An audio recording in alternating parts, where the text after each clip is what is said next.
দিনটা ছিল 4ই মার্চ 2026। দোল পূর্ণিমার দিন রাতের ঘটনা। আমি আর আমার ভাই একটা দূরে প্রোগ্রাম দেখতে গেছিলাম। সেই প্রোগ্রাম দেখে যখন ফিরছিলাম, আমাদের গ্রামের একটা মন্দিরের পাশে শ্মশান আছে। সেই শ্মশানের পাশে একটা বড় বটগাছ ছিল। সেই বটগাছের একটা মোটা ডাল না আমাদের গায়ের উপর ভেঙে পড়ে। তো সেটা দেখে আমরা প্রচণ্ড ভয় পেয়ে যাই এবং সেখান থেকে আমরা বাইক প্রচণ্ড স্পিডে চালাতে শুরু করি। তারপর দেখছি গাছগুলোর মাঝখান দিয়ে কোনো কিছু ছুটে চলে যাওয়ার মতো শব্দ পাচ্ছি। মানে অদ্ভুত ধরনের বিভিন্ন রকমের শব্দ শুনতে পাই। তো সেটা দেখে আমরা স্পিড যত এক্সট্রিম লেভেলে বাড়ানো যায়, অ্যাক্সিডেন্ট না হয়ে চালানো যায় সেভাবে আমরা চলতে শুরু করি।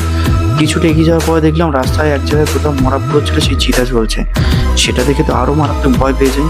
তো সেখান থেকে কোনোরকমভাবে আমরা যতটা স্পিড বাড়ানো যায় ততটা স্পিড বাড়ি বাইক চালিয়ে আমরা এগিয়ে যাচ্ছি। মনে হচ্ছে বাইরে যদি রকেটের গতিতে এগিয়ে যায় আরও ভালো হয়। তো আমি বাইক যখন চলছে তখন বাইকের সামনের দিকে যত না দেখছি পেছনের দিকে দেখছি। ভাই বাইক চালাচ্ছিল, আমি পেছনে বসেছিলাম। তো আমার বারবার পেছনের দিকে আমি দেখছিলাম, আমার মনে হচ্ছিল কি পেছন দিক দিয়ে কোনো কিছু এসে না আমাদের অ্যাটাক করে দেয় বা কোনো কিছু এসে যেন পেছন থেকে, মানে পেছন দিকে একটা হয় না মানুষের প্রচণ্ড ভয় লাগে। তো আমি সামনের দিকে যত না তাকাচ্ছি পেছনের দিকে বারবার দেখছি।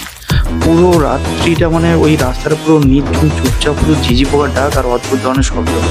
তো ওটা থেকে আমরা কিছুটা আগানোর পর একটা লোকালিটি দেখতে পেলাম। তো লোকালিটি বাড়িঘরগুলো দেখে মনে হলো যে ওখানে মানুষ গভীর ঘুমে আচ্ছন্ন আছে। মানে ওই সময় যদি কোনো মানুষ কোনো বিপদে পড়ে তো কারোর থেকে কোনো রকম সাহায্য পাওয়া যাবে না। তো ওই দিনের ভয়ঙ্কর মর্মান্তিক ঘটনা আমার সারা জীবন মনে থাকবে, কখনোই ভুলবো না। মানে এখনো বলতে গেলে না আমার গায়ের লোম খাড়া হচ্ছে।